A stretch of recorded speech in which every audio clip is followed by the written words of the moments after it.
Palipad na pa-Amerika sina Kim Chiu at Paolo Avellino.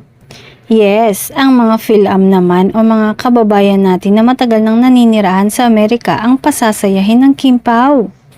Super excited na nga ang Kim Pao fans sa Los Angeles dahil bet na nilang mapanood ang My Love Will Make You Disappear na kasama sina Kim at Paolo. Sa Pilipinas nga ay 2 araw na nag-attend sa black screening ang Kim Pao.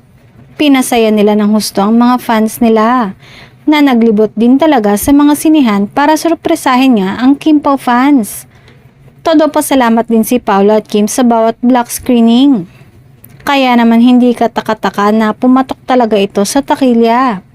Sa unang araw nga nila ay kumita na ito ng 12 million pesos. Sabi nga, ang pelikula ng Kim Pao ang may pinakamataas na opening day nakita sa takilya ngayong 2025. Na pinapalabas ito sa 380 na sinihan sa buong bansa at nadagdagan pa sa pangalawang araw. Noong March 27 nga ay umakyat na sa 745 na sinihan worldwide ang pinagpapalabasan ng Kim Pao movie. Trending at usap-usapan din sa social media, lalo na sa X ang Kim Pao. Kasi nga may mga black screening din na magaganap sa iba't ibang panig ng mundo, lalo na sa North America, Middle East at Asia. Ang pelikula ay sa ilalim ng direksyon ni Chad Vidanes.